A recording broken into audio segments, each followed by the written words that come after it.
All right. Dr. Jeremy Hall, welcome to the podcast, man. Thank you. Thank you for having me. Can you hear me okay? Yeah, man. Loud All and right, great. clear. Yeah. So, for those who don't know, Jeremy is the coordinator at the Center for Students in Recovery at UT Dallas, Yep. the university that I go to.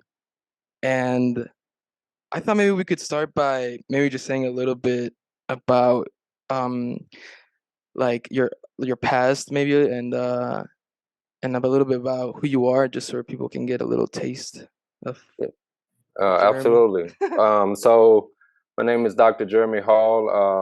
I am a PhD graduate. I got my PhD in metaphysics and my doctorate in Christian counseling over the years. I'm from Hope, Arkansas, small town I grew up from, which is where Bill Clinton is from. Fun fact, my grandmother babysitted Bill Clinton. Fun fact. Whoa. Yes, yes, which is pretty cool. I found out in 2017. Family kept it a little secret. But I graduated from high school 2007, let you know my age. Moved up here to Dallas, Texas, where I pursued college, went to school, got educated, got certifications and everything. Started off working in corporate, worked for various companies, L3 Technologies. I worked for American Airlines, etc. What I love to do is just help young people, which is why I was inspired to leave corporate to come to the university, where I'm the admin project coordinator, as you mentioned, at the University of Texas at Dallas. And what really just gives me so much life and compassion and that drive is just seeing young individuals reach to the next level of their potential and to grow and become them better selves. So I'm just good to be here. Yeah, man. And when you say you have a degree in everything, or you got like a bunch of degrees, you really do have a lot of degrees, man. And I think that is really cool that, someone who has like not so far away graduated from high school, already has a lot of degrees, man. And Mm-hmm. I think that's really cool how you like you told me that every single summer and like especially when COVID happened, you took like the opportunity to get online courses and get a bunch of certificates and Yeah. degrees. Mm-hmm. And I just think that's so smart, man, that people can do that. Yeah, it takes dedication, and making sure Yeah. that you're not distracted. You have to focus, and that's what I did. It was rough at the beginning, but it began to kind of get easy when I was able to focus and not be distracted. Right. Yeah. That's cool, man. That's cool. And what made you like steer towards addiction or like or recovery? Um That's a good question. So my mentor and teacher, he goes by Al Sufi. It's Whoa. interesting. He doesn't like individuals that have his real name. He don't like to be out there like that. So I call him Al Sufi. That's the title he like going by. But That's awesome. when I met him at the library, and he took me on as a student. Over time, what I had dealt with in my childhood, even though I had a great childhood, I had some challenges, some difficulties, mental abuse and physical abuse that happened in and out of my life. But I thought it was normal, especially by being young and not having anyone to say, no, that's not normal. You shouldn't have to Mm, endure that. So when I met my teacher, he kind of walked me through and let me know that, hey, you've been through a lot of abuse and you really don't even realize it or have yeah. accepted it, um, either or. And I began to observe my surroundings. I began to look back and reflect upon the things that I experienced and what I saw, what happened to me, and with the knowledge of knowing that it wasn't right, that it was wrong. And then I began to see it within other people's lives. And I Right. didn't notice, but ever since I was in the eighth grade, I was counseling and advising people even then, but I didn't realize it. Oh. When I look back, there were times where I'm at the table by myself because I didn't really like being around people when I was young. I was isolated person. I like to be to myself. Hmm. But people would come to the table and just start telling me everything about their life, what they're going through just out of the blue. But I was able to either respond or just sit there and listen, and that helped them a great deal when I look back. Yeah. And this whole time I've been helping people, but when I became older and much more mature, and I began to accept things, I self-realized and actualized that people, even in my adulthood, that I've had conversations with and I've talked to, later on they reached out to me to tell me that, hey, you remember that night when we was up to 3 a.m.? I was like, I respond to them, be like, yeah. They were like, yeah. If you didn't answer the phone that night, I was gonna take, I was gonna leave this world, to Wow. keep kind of clean. There's multiple people who've told me stories like that. That in itself, along with other things, it just inspired me to Mm. really take this serious and to really put myself in a position where I can do that, where I can express and give advice or just listen, not even talk, just listen to an individual who's in need, and having the experiences of mental and physical abuse, being able to relate to them and kind of communicate in such a way where they'll understand that they're not alone. Yeah. Yeah. Yeah, man. And have you ever noticed, maybe this is more like an addiction question, but Hmm.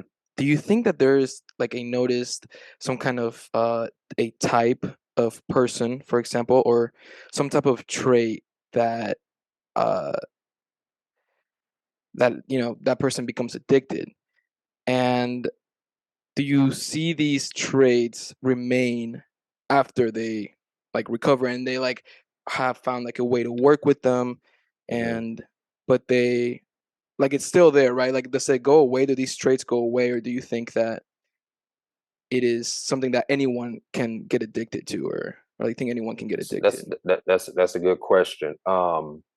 First of all, trauma, if it reaches a certain level, can lead to any coping mechanism, and addiction being one of them.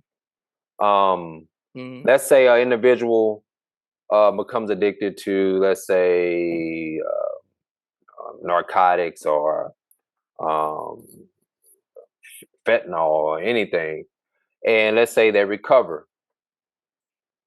But let me go back. Some of the traits they will have is, they can't be, they are habits.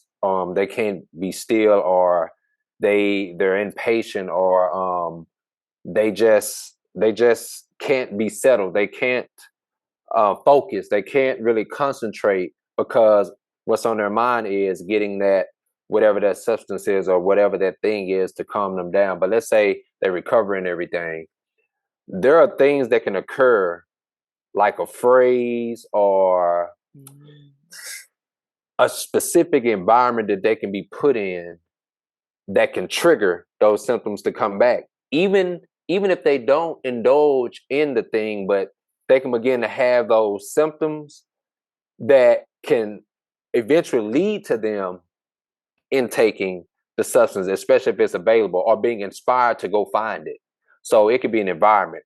It could be someone that says something that could be triggering, because it's all trauma. Any memory or anything that could bring back, like in real time in the mind of an individual, of them Right. being in a situation where they were using or whatever the case may be, that could bring those traits back. That's why it's very important to get in groups, like 12 steps or peer support groups, or just be in some type of environment where you have that constant support and reminder of, this isn't good, continue to stay on this path to prevent from going back down this path. Yeah. Yeah, right, man. Because this is probably really good back when, like, for survival, right? Like, Mm-hmm. whenever you would get eaten or an animal would come by, your brain would have to like take a mental picture of the scenario in case you were ever again in that position. Your body would just automatically like get away Mm-hmm. or fight automatically. But you know, through evolution, we come to a point where we don't really need to survive that way as much, but Mm-hmm. our brain still kind of remembers the scenarios where we grew up and we're like we didn't like um a certain person because they like this person did something to us when we were younger. Yeah. And so we correlate like in the future we see a person who has like like a perfectly normal person who has like curly hair or is Hmm. short or something. You're like, oh, I don't trust that person, even Right. though there's like nothing even there anymore to really Right. harm you. But you're kind of like prejudging like instinctually the situation. Hmm. Absolutely. Yeah, but how would you like work with that? Um how would you kind of like maybe allow uh the situations to be and not necessarily try to judge? Is that something that you can change, or is that kind of what recovery is? Yeah. So one important thing prior to even seeking recovery, Hmm. and I'll lead into what your question is, acceptance.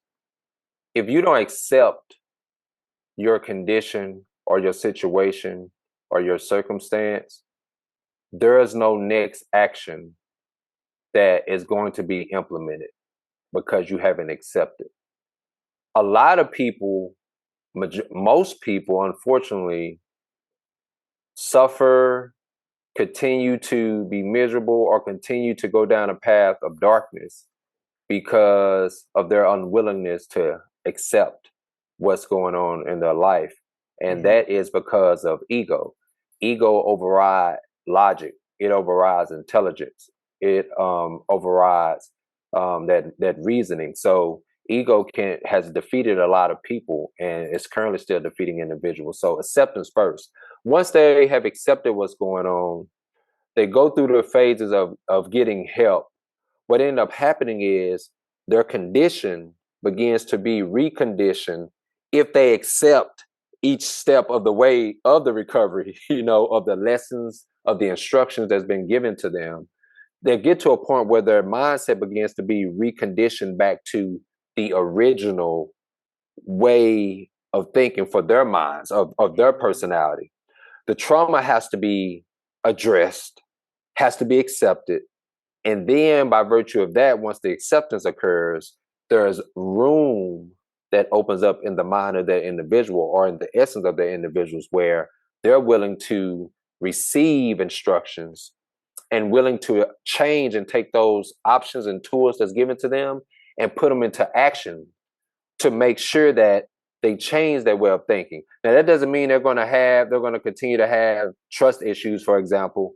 But what'll happen is they will be able to identify that the trust issues that they're having is not going to help them in the long run. So they'll begin to work on that to the best of their ability because everyone's different. So the outcome may be different depending on the individual, but they will make progress towards a point where they can begin to trust people because I was the same way. It took me forever to trust individuals, but I had to realize that me not trusting people is going to really just have me isolated out here to the point where I'm not going to be able to grow or meet people or have someone who has the answers for me to give them to me if I'm just turning my shoulder to everyone. It's not healthy. And I realized that. I had to accept that. And once I accepted, I was able to move forward. Hmm.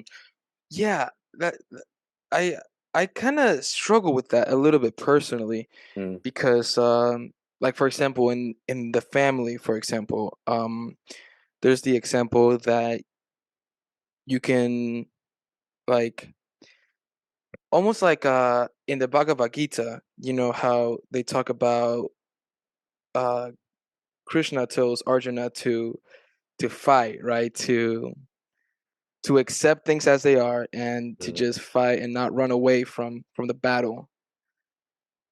And I I struggle to find a little bit that line in between like acceptance and fight, you know, because mm, there's definitely certain things that you shouldn't accept. Like you should accept, but like for example, the metaphor that I've heard used is being the punching bag for your family, mm. for example. Like don't let yourself become a punching bag for your Right, family. Just like accepting everything that they give you and just being like, yeah, yeah, okay. right.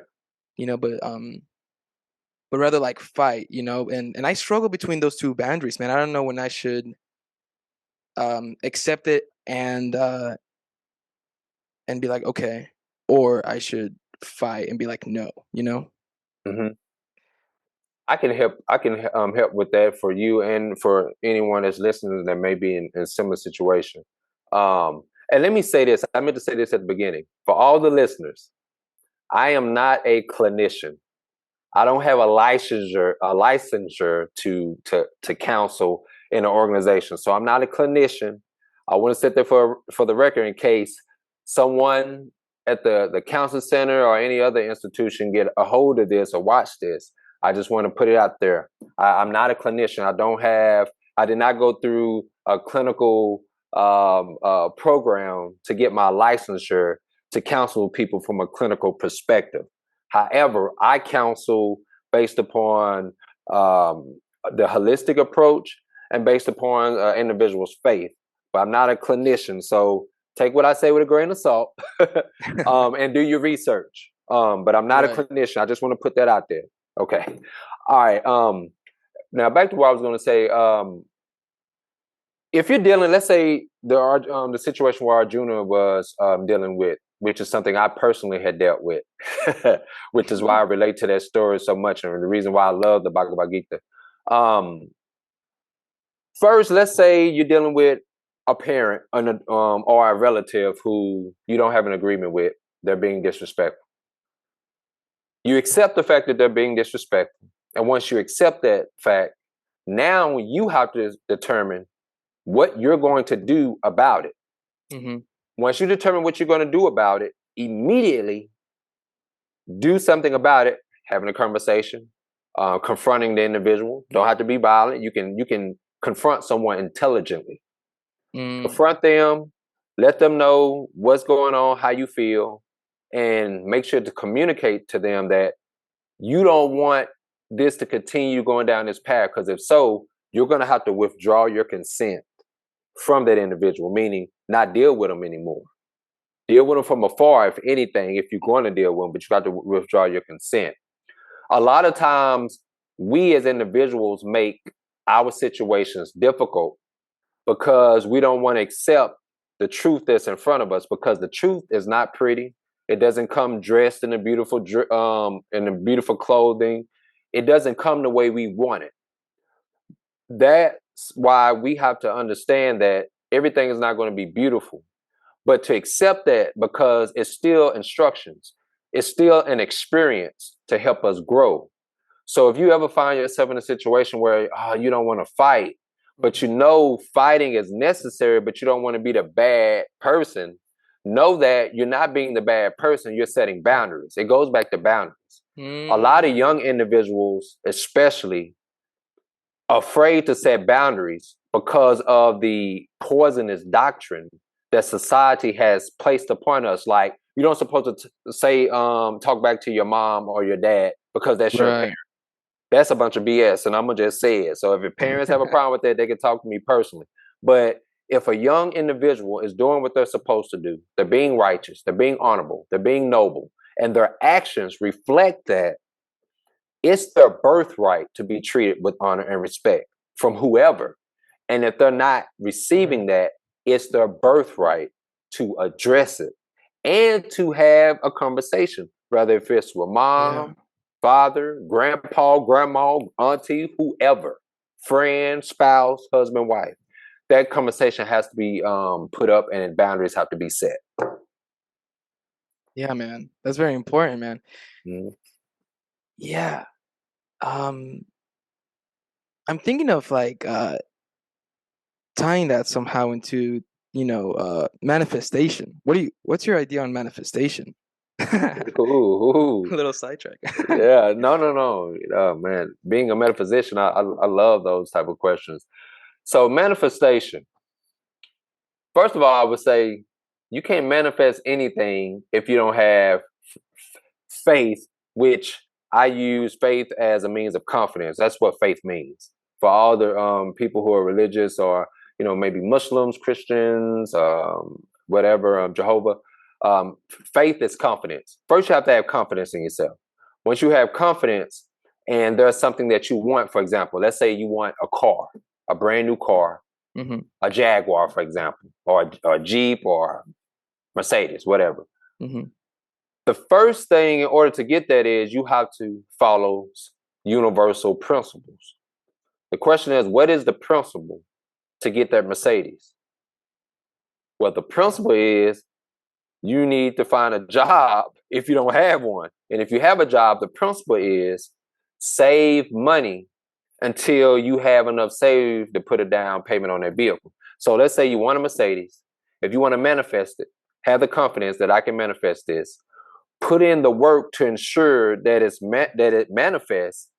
And through that process, what you will find is that you don't have to go through the extra loopholes or the extra steps in order for it to manifest, because for one, you have confidence. Number two, you're putting in actions. And through that entire process, it's a vibration that you begin to emit. And the vibration is going to vibrate that thing that you want to you much faster and sufficiently because of your intent and your confidence in the process of manifesting it. Does that make any sense? Yeah, man, that's like a great definition for faith, you know? Yeah. You have to, just like it says in the Holy Quran, Allah says, if you take a few steps towards me, I would take several towards you. Take one step, I'll take two towards you. And the same thing in the Bible. You know, God says, if you knock, I will answer. I'm there. What that means is God is not all the way out there in the universe per se. God is within your heart. God is within you. We are children of God. And I'm not trying to turn this podcast into anything religious, but Yeah. it's the truth, metaphorically speaking. The self, the higher self is our God self. And in order for it to manifest what we want, we have to submit, just like they say in Islam, to be a Muslim is to submit to God, and the Muslim is one who submits to God, you know, i.e. yourself. Submit to yourself, have the confidence, have faith, confidence in yourself, and then put in the actions. Follow the principles and put in the actions and the work so those things can manifest, and it'll come easier. Next thing you know, you go buy the car you want. Your credit is good. You don't have to put as much of a down payment because you had the confidence and you are vibrating at such a level that you're vibrating things to you that is perfected to ensure that you don't have to go through the stress in order to get the thing that you want.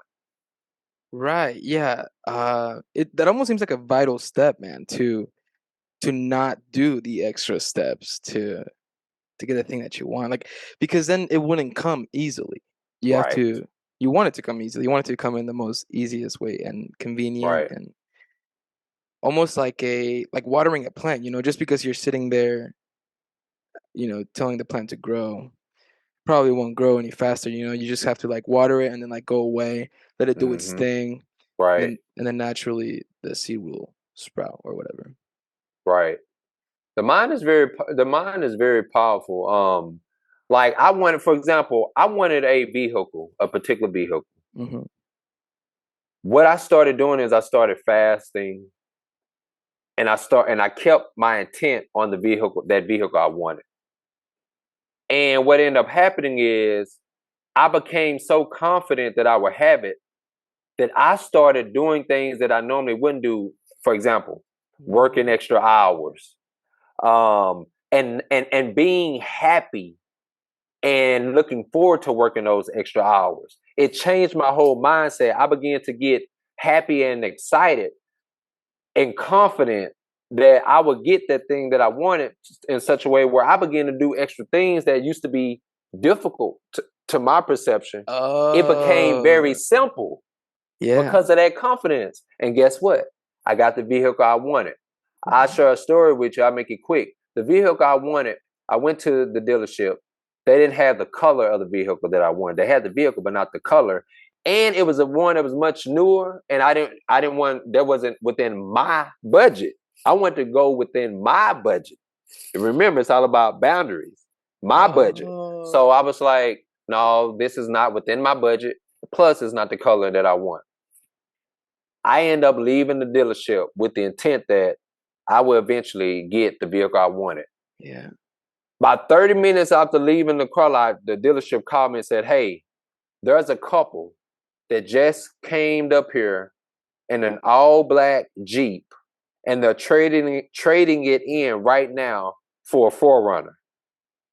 Do you still want the black Jeep?" I'm like, absolutely. And come to find out, it was a 2014, but it only had 50,000 miles on it. Wow. The 2014 now, and I got it in 2019. Wow. I said to myself, wow. And before I got that call, I had a sense that, okay, I'll eventually get a Jeep. I had butterflies. I could feel something. And then I get that call. For the listeners, y'all may be like, "Oh, you're making this up. That's a bunch of bull." But I'm just telling you from what I experienced. And that's not the only situation that I've experienced that's similar to that. That's the power of the mind. Now we get into the spiritual aspect. That's the power of the mind. Whatever you want, you will have it. Because one thing that the Christians and the Muslims always say is that one thing that God does not do is lie. Ooh. Wow. According to the teaching, Wow. he, she, or it, and I don't have a problem with the she, does not lie. So if that is true, if you're telling me, if God or Allah tells me, or a Krishna tells me that I will get something if I put it in the work, once I put it in the work, I'm going to come to God and be like, okay, where is it? Where is the blessing you say you're going to give me? At that point, I have faith in God or Allah or in Vishnu, Mm-hmm. Ram, Krishna, or Shiva. And I begin to put in the steps, as the scriptures say, put in the steps, and I will come towards you. Take one step, I'll take two towards you. Okay, let me take the steps like I did with the Jeep. I worked extra hours. I got my credit right. And then the two steps of God bringing his blessing to me was me leaving the dealerships and I get a phone call. Right. You get what I'm saying? Yeah. That's the laws of attraction. Yeah. What you put out, you will get back. You ever know why rich people always engage in philanthropy? They're Why? always donating. They're always getting charity. Why? For one, it's a tax write-off. And also, they know something that we don't know. They know principles. They know their spiritual principles. They know that Mm, if they give, they will get back. That's what the Jews do. yeah. That's They right. donate. They give charity because they Yeah. know that Yahweh, Yahshua will bless them by virtue of them giving. It's a law. It's a Mm-hmm. universal law that says if you give, you will get back. Yeah. But you're gonna have to make some sacrifices. Yeah. So There's also like an almost like selfish aspect to it a little bit, but I think that's great. There's almost like an instant gratification from donating because like what I've heard from the Jews from the Jews from a book that I read was that you should donate whenever you feel like really poor. Whenever you feel like something bad is happening to you, you donate to a charity and then that will make you feel like you have a lot because you just help someone like a really, really like really well. Um, and that feels good, being able to be like, wow, I'm actually blessed because I was able to help this person, even though I thought that I just crashed my car and I needed all the money in the world. Giving money to someone who actually needs money will make you instantly feel like you're in a better position I just get by what you're that. saying. What you're talking about is something that I practice each and every day, and I practice for the past Mm. decade, and it's called abundance. Wow. Abundance means, to make it simple, having more than enough, meaning wealth, happiness, peace, food, support, um, listening, having a lot of everything holistically, having so much that what you do daily or every other day or weekly is you're giving, you're always giving, not just food or money to charity, but you're giving your time to someone or something. You are giving clothes to people, you're giving books to people. All those things, that's living in abundance. When you live in abundance, Mm. you will be blessed. That's another universal law. The principle is you give, you receive. It doesn't have to be money. Just give something. And what you do is you're letting the universe know that I have plenty to give and I don't mind giving it. So the universe say, oh, okay, I see what you're doing. I don't have a choice but to bless you because you are Yeah. following the universal law, which is the law of abundance, the law of giving Right. abundance. And for the listeners, y'all looking to abundance. Look at it from the perspective of the different faiths and different philosophers.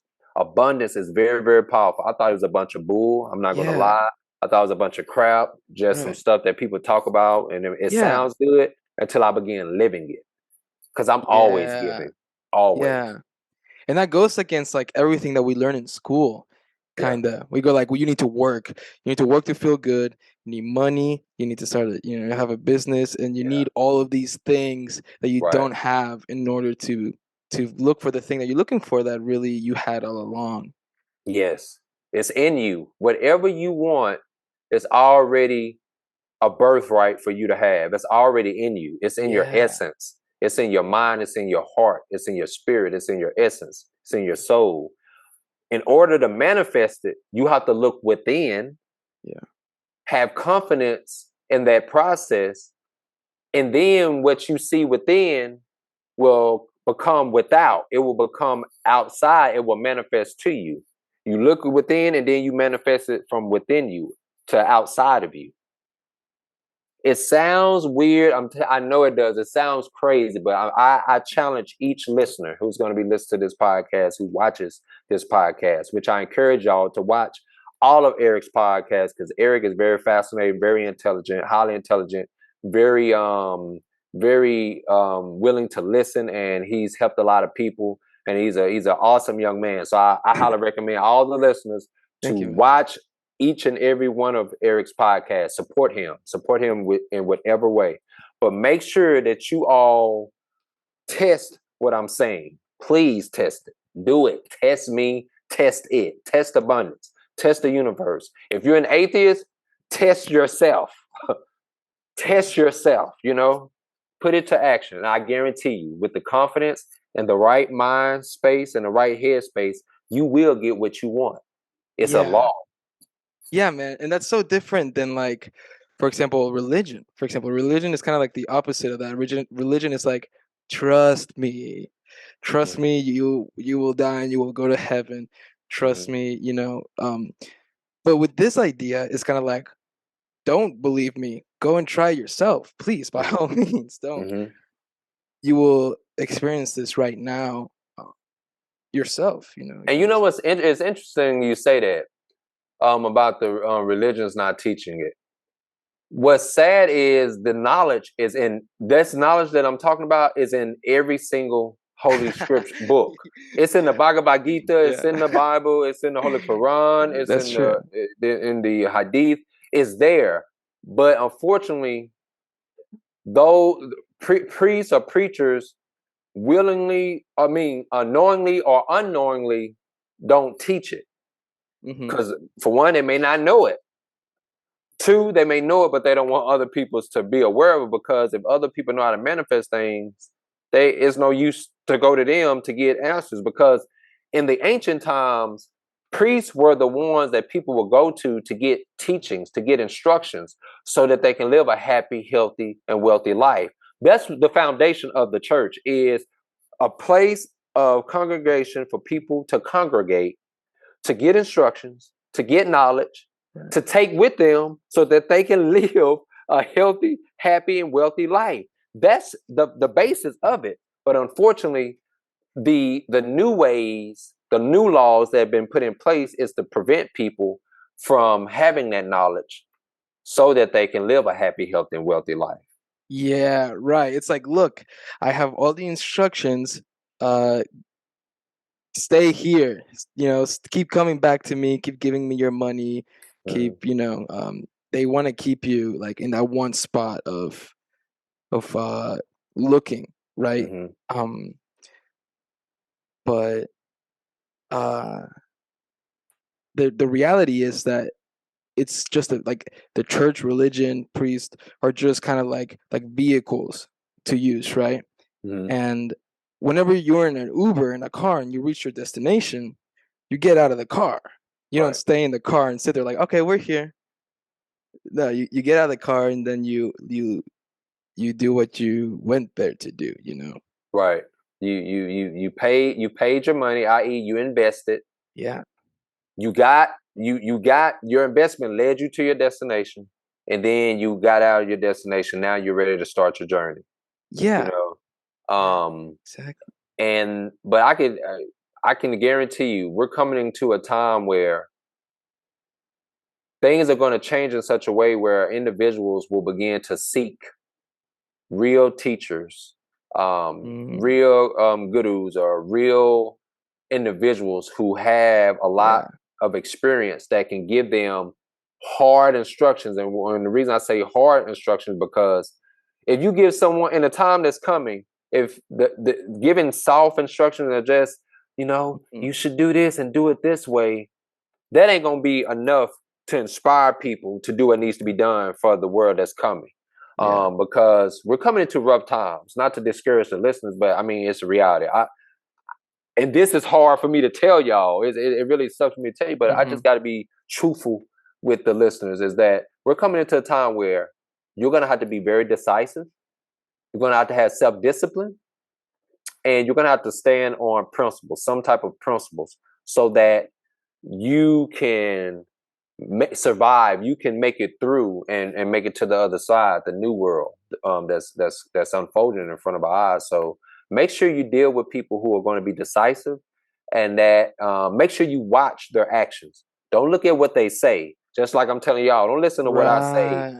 Don't listen to anything I say. Don't believe anything I say. Right. I want to inspire the world, especially the young individuals, to get to a point where they can begin to do their own research, that can be able to rely on their own intuition and instincts in such a way where they are skeptical what people say, but that Yeah. skepticism leads to a reward of finding the truth for themselves. Right. That's what I want to do. Yeah.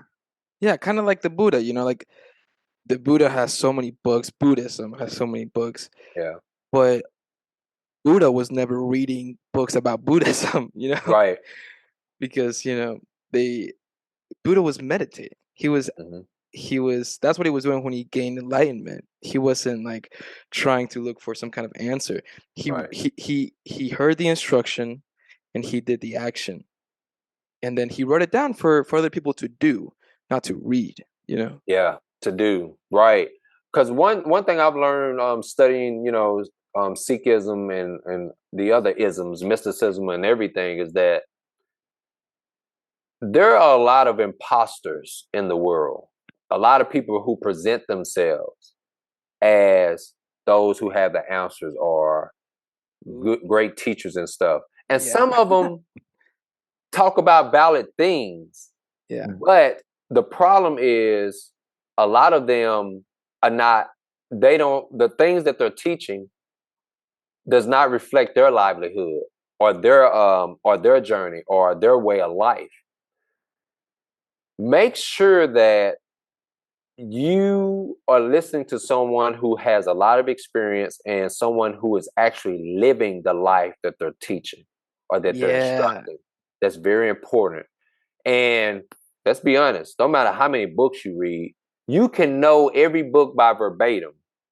But if you don't reflect those teachings through your actions and way of life, Yes. you are a hypocrite. I don't care who you are. Yeah. You have to live the life.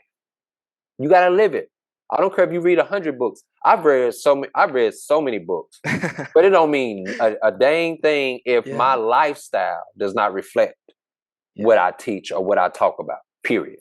Yeah. So I encourage the listeners to make sure that they're looking at the lifestyle of a person who is Right. portraying themselves as someone who has some answers. Make sure they're living that life. Make sure. Lao Tzu has this great quote that says, "He who knows does not speak, and he who speaks does not know." Yep. Beautiful philosophy. It's a beautiful philosophy. Yeah, I was going to say something, but no, I'm going to continue with the show because I could bring it up maybe possibly later or another time, but because I'd rather bring it up at the right time anyway. So, What was it? Go ahead. well, I wanted you to make sure you got through your questions. I know you had questions to ask and Oh, stuff. I don't want to get off track with that, but we maybe I could bring it up at a point in time before the show is over with. yeah. Um, yeah, I think some simple instructions if people want instructions that can like help the world because I think that's something interesting as well. Like people are always looking for ways to change the world, Hmm. but they never even ponder the idea that there's a problem with them or like Right, you know and right, so that yeah, I would say before you try to go out into the world and try to change the world, maybe try going into yourself and try to change a little bit what you're doing, and then the right, world will change right, around you. right. Absolutely. Yeah, the reason people try to change others is because they have a deep desire for that individual, or they have invested so much of Hmm. themselves into the world where it's something that they really don't have any self-control over. That's why it's very important to look within. Make sure you build a relationship with self, with your higher self, with your essence. And Yeah. once you build that relationship, you will begin to recognize that there are those in the world, as my teacher would say, who are kindling, meaning their path is going to lead them to destruction because of their karma, because of the lifestyle that they're living. Hmm. And their bad karma has built up so much that it ain't no saving them, unfortunately. They are Hmm. just going to be kindling towards the fire. So we have to accept the fact that we can't save everybody. And before we try to attempt to Right. save anybody, we need to ask a very important question that a lot of us never ask. And that is this individual worthy of being saved? Whoa. Yeah. Yeah. Are they worthy Total flip. of getting these instructions? Because everybody ain't Yeah. worthy. Trust me. And this is something that took me years to Hmm. accept. I Yeah. ain't gonna lie, it took me years to accept that truth. Everyone is not worthy. Everyone is not worthy of knowledge. I know everybody think everybody in the world is supposed to have knowledge. No, they don't. No. No, no, Hmm. no, no, no. I totally disagree with that. Because if you are a murderer, Yeah. should you have more knowledge that's going to give you the ability to be even more intelligent and manipulative to continue to murder people? Whoa. You get what I'm saying? Yeah, I know That's exactly a what you're that's the saying. best example I could give that people can really understand when they hear this. No, no, you don't want to give a murderer much more knowledge, especially now, especially if they're committing crimes to just commit them without it being self-defense, killing someone out of self-defense. But murder is an attempt to do harm to someone, kill Yeah. someone without any righteous or moral reasons behind it. You're doing it just to be doing it because you have a nefarious agenda versus you're doing it out of self-defense. Someone was Hmm. trying to kill you, but you're defending yourself. And through self-defense, you had to take their life, unfortunately, but it was self-defense. Because that's one of the first laws of the universe is self-preservation. That's the first law. Oh. Self-preservation. So you have to take care of yourself first, period. You have to look out for your own best interest. But yeah, we have to ask that question, is this person worthy? And if you know they're not, you shouldn't help them, because if you do help them, at that point, you've went against yourself. You've went against God or Allah Wow. or Krishna or Vishnu. You've went against Right. self. That's why a lot of people find themselves in bad situations, because they continue to try to help someone who is not worthy of helping, who of Mm. not worthy of being helped, and in that process they create bad karma. The karma of the person that they're trying to help comes to them, is transferred. And creation, the universe sets that up because you have to be punished because you wouldn't listen. Yeah. Yeah, and also I think that maybe what do you think about the idea that the punishment can also come from as well as I'm trying to think of the way to say it, like not teaching people who should be taught, or Good because question. No, that's a beautiful question. That's a good question.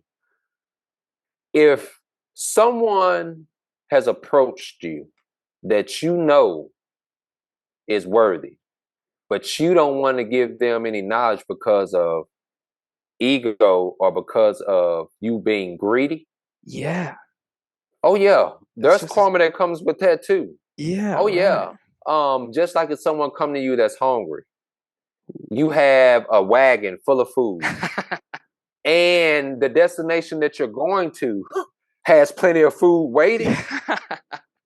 Why not give that individual just a can of food Right. if you're knowing that you're going to a destination that's going to have even Yeah. more food?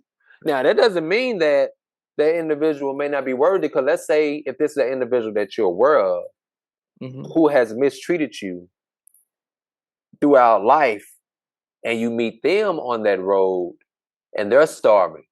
Let's say it's cold, they're shivering, it's snowing, they naked, no clothes. You have some extra clothes to give them. You have some food to give them as well. At that point, you're gonna have to decide, okay, this person mistreated me throughout my journey. Now I have a situation to help them. Should I help them or should I not help them? Now that's left up to you.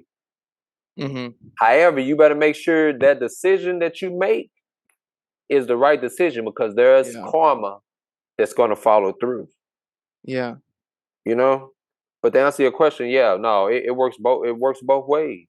Hmm. If a person deserves to be helped or supported, but you're not willing to help them, oh yeah, you're going to deal with the consequence. It happens Yeah. both ways. There's no way out of it Yeah. whatsoever. That's right, man. That's why you have to be like, listening so that you yourself can be able to make the right harmonious decision Absolutely. at the Yes. moment. Yes. It's just like hermeticism. That's why I really recommend the listeners to look into the teachings of hermeticism, the hermetic principles. I believe there's 7 of them, maybe 9. I don't remember. But the hermetic principles teaches about universal law, universal principles. So for all the listeners, I highly recommend for you to get a book called The Kabbalion. Mm. That will get you on the path of understanding laws, understanding the laws of abundance, the laws of attraction, those things. And it will enable you to be able to look within and to be able to manifest the things that you need and want in your life. But you have to follow principles. You have to follow universal law. Period. There's no way around it. There's no way around it, unfortunately. There's no way around it. You can try to manipulate it, but it's going to come back and bite you in the behind. So be very careful what you try to manipulate, Yeah. um, especially if you don't have good intentions behind it. Right. Yeah, man. Do you know Ram Dass by any chance? I don't know if we've already talked about this. Ramdass. DASS. DASS. Yeah, didn't wasn't his guru the guy the bald headed guy that always used to cheese and smile all the time. He passed a while ago. He Neem was Karoli known as the Baba or yes, Maharaji. Yeah. yes, yeah. I know who he is. Yeah, Yeah, well, he has this quote that is really cool that says, the next message that you need to hear is right where you are when you're ready to hear the next message. that's deep. That's very deep. Sounds like he's saying being in the present always, in the moment, being in the present moment always, so that Mm, you can receive the knowledge appropriately in the moment, by yeah, being in the moment, by being BEING, just being. That's yeah, what it sounds like to me. I have to look more into it though. But that's yeah, powerful. yeah, man.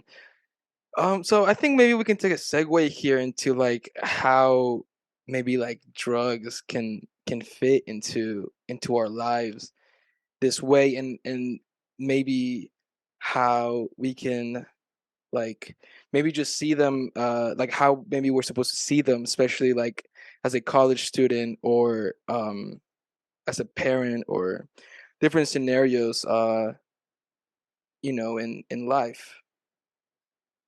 So now, are you asking how drugs or medicine can benefit someone that's in recovery? Y yeah, yeah, humans or people. Humans, okay. Well, Or how it, maybe how we're supposed to look at it in a way that it doesn't add more karma, like in the way of I like get you saying. not feeding the hungry person or Right. Well, this is there's two outlooks on it. If you are a holistic individual, you're going to have a different perspective on this particular subject. And I'm just speaking out, not to you directly, just overall, because I'm a holistic individual. And then you have those who support, the medical institution, stuff like that. And I'm not against them or anything. I just have, different views. But that's here nor there. There are certain medicines out there that can actually help a person stay on the path to prevent them from indulging. But once the person stops taking the medicine,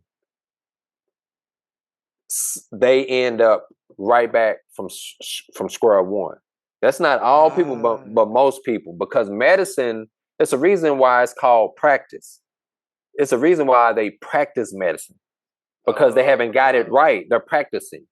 So wow. medicine takes care of symptoms, but not the root cause. That's a fact. Right. That's a fact that now people try to argue all the way. That's just a fact. It's the symptom. Just like if you have the flu, you take ibuprofen, Tylenol, like if you have a fever or something, because it takes Whoa. care of the symptoms, Yeah. but it doesn't address the root. What we have to get to is a point of addressing the root. Mhm. Once you deal with the root of the problem, then there is that window that opens of healing. For example, Oh. if someone has trust issues, you can send them through meditation, you can send them through all that. Right. But if they don't accept the root of what happened that brought about them having these trust issues, later down the line, it's just going to be a relapse of not trusting people. But if a person says, okay, Right. I don't trust people because of what was done to me when I was 8 years old, and Mm. you address that situation, let them know, okay, unfortunately, you were 8 years old. You didn't have any control of that situation. It's not your fault. And you repeat that in such a way where they begin to understand and accept it, Right, that's it. then they can say, okay, I accept what happened to me. I accept I had no control. And I accept that going forward, I should trust individuals once they deem themselves worthy of being trusted and move forward with with that individual, whether if it's an intimate relationship or just a companionship. They have to accept, but it goes back to the root. What's the root Mhm. cause that has created so much trauma that has conditioned me to think the way I think now, to act the way I think, or to be indulged in drugs? The average person who indulge in drugs indulge in it because either something was slipped in their drink or Mm. something was done to them as a child, but it never Right. was diagnosed. Yeah. And through time, it has reached a level where the individual has to cope. So what do? They take this drug to cope. They drink a lot of alcohol to cope. They have a lot of Right. sex to cope. They become game addicts because they have to have something to release dopamine. Right. So they begin to cope. And certain people use drugs as a coping mechanism Yeah. because that's the only thing that's available to them at the time. They could be in a situation or circumstance where they're at the very lowest and there is a friend that they're with that's hitting the marijuana or that's sticking themselves in the arm with a needle. Right. And since they're at their lowest, that's the only thing that they have access to at the time. Versus someone who like, hey, let's talk about it. What's going on? Yeah. I'm here for you. Let's talk. Before they even think about reaching for that substance or reaching for whatever. So long story short, I think medicine can be beneficial to take care of the symptoms.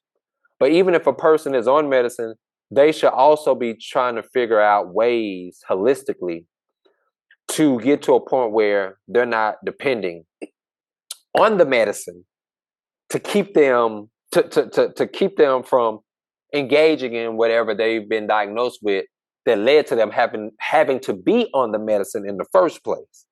Yeah. So there's the pros and cons to everything, you know. But if you are someone that has Right. psychotic breakdowns and stuff, medicine is necessary to keep you calm. But in the process of you taking that medicine, you should figure out the holistic approach too. That's just an opinion of mine. Again, I'm not a doctor. I'm not a physician.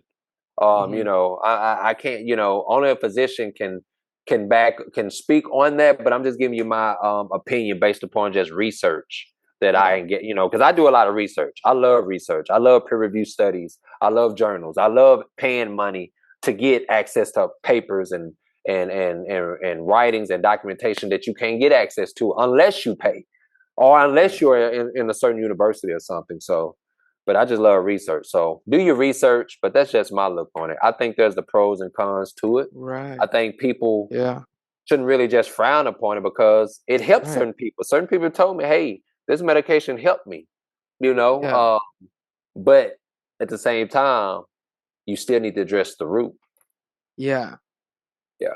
Yeah, because let's say that you for some reason ended up like lower than you were when you took a drug, you Hmm. still got that like that view of that beautiful world that you're talking about that they saw. And I think there is like some good to that. I think it's not all bad as well. Right, You shouldn't right, completely hate on that. right. In the Bible, there's the metaphor of the story uh of the men, I think, being in the like I think Jesus asked the man or somebody asked someone. So I'm butchering this. Um, why aren't you wearing your garments, like wedding garments?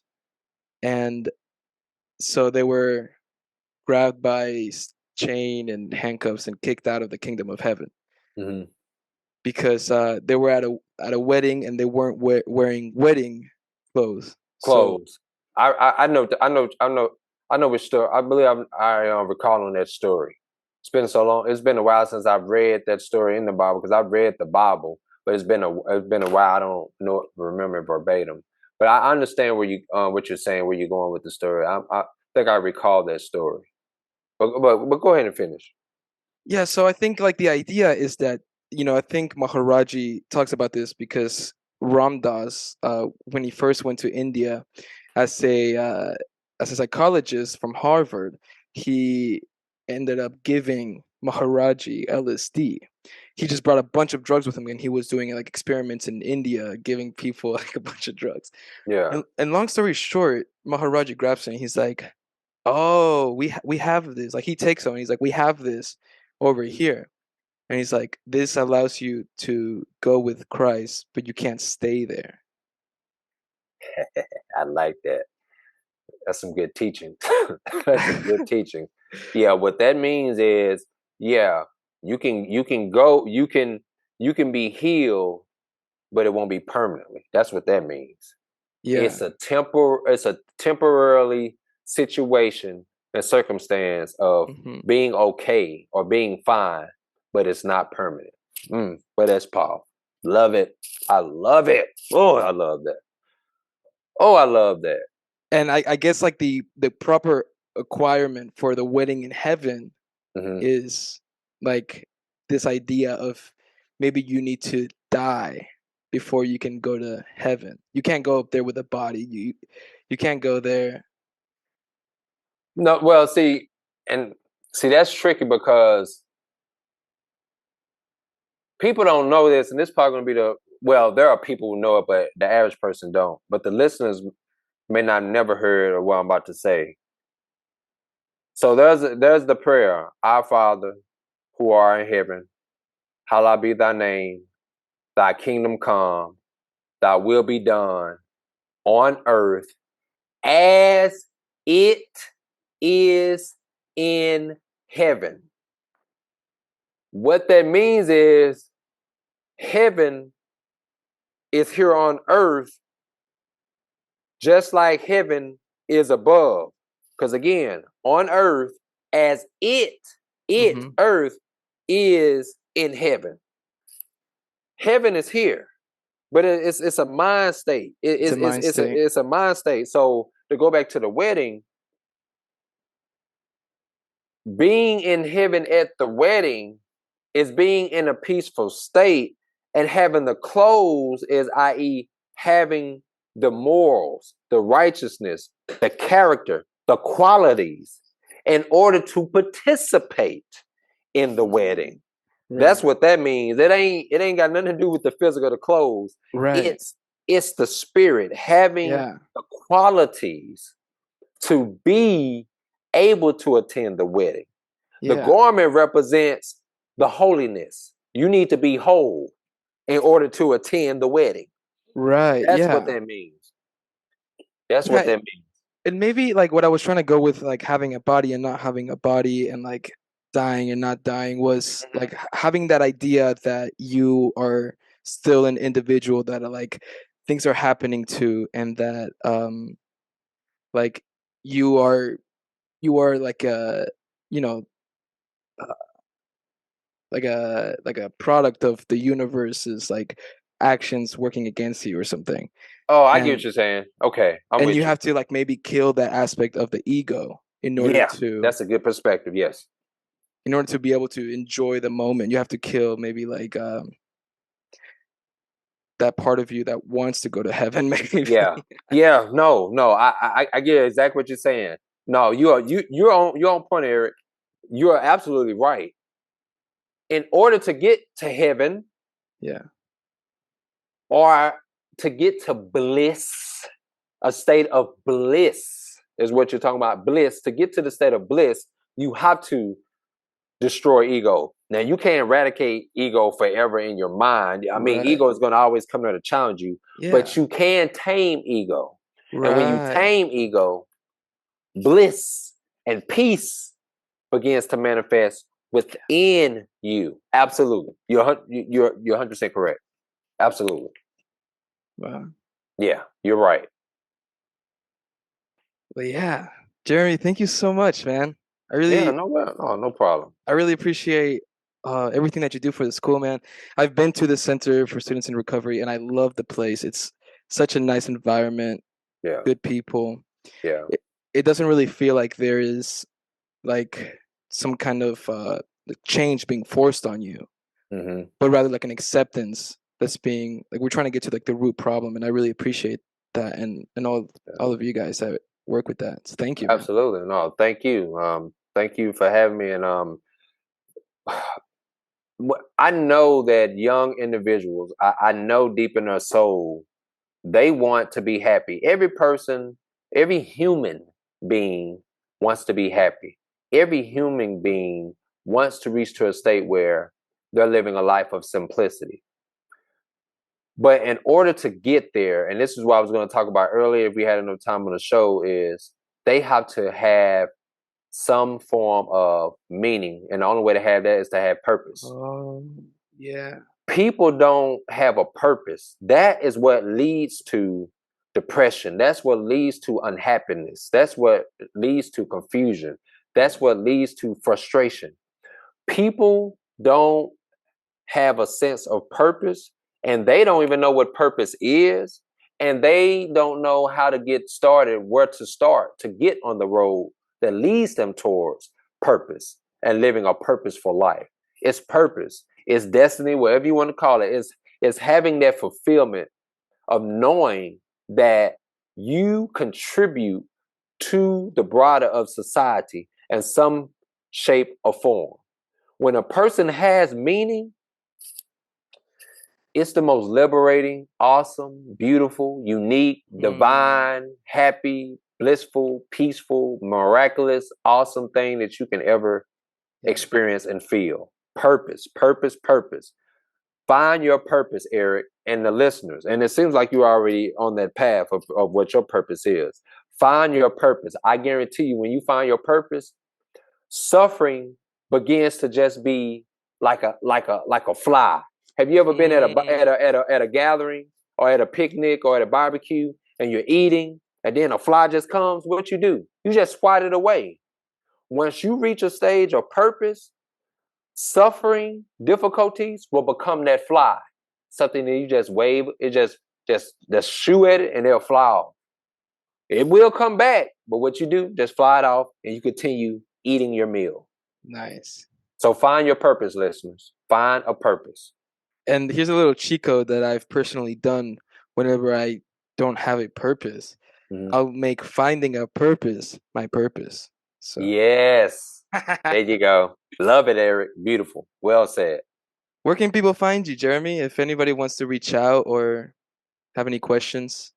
Well, first of all, reach out to me on LinkedIn. It's Jeremy Hall, MBA.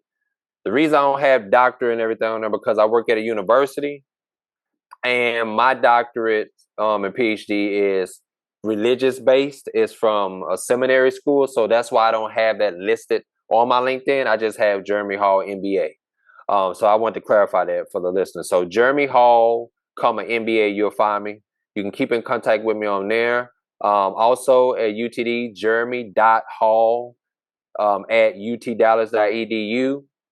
Also, I'm on Instagram. I'm rarely on there, but Instagram is Dr. underscore JDHALL. You can find me on Instagram, or you can send me a text. I don't mind putting my personal information out there because I like to be reachable for the youth, for the students, and for people, especially the young people. 817-683-6655. Again, that's my personal cell. 817-683-6655. And my email is jeremydhalldcc@gmail.com. Again, jeremydhalldcc@gmail.com. Wow. There you go, Yep. folks. All of that information will be in the description below. Yeah. Please reach out, guys. You heard it from the man himself. Yeah. And I really appreciate you having me, Eric. I just honor what I do. I honor you as a student, as an individual, as a human. I honor you listeners that's going to be listeners to this. And I honor life itself. Life is beautiful and precious. It's just we find ourselves in difficult situations and circumstances that pulls us away from that, and it turns us away from knowing that life is beautiful. We turn our back on life. We turn our back on creation. But we have to understand that everything is not going to be roses. Everything is not going to be beautiful. That's part of life. We're here to experience, to have an experience. And by virtue of having an experience and learning from what we experience, we get to a point of our life where we reach evolution and we evolve towards greatness. We evolve towards being part of creation. We evolve towards being God itself. Because we are the children of creation, of creator, of the universe. So I inspire you all to simplify your life.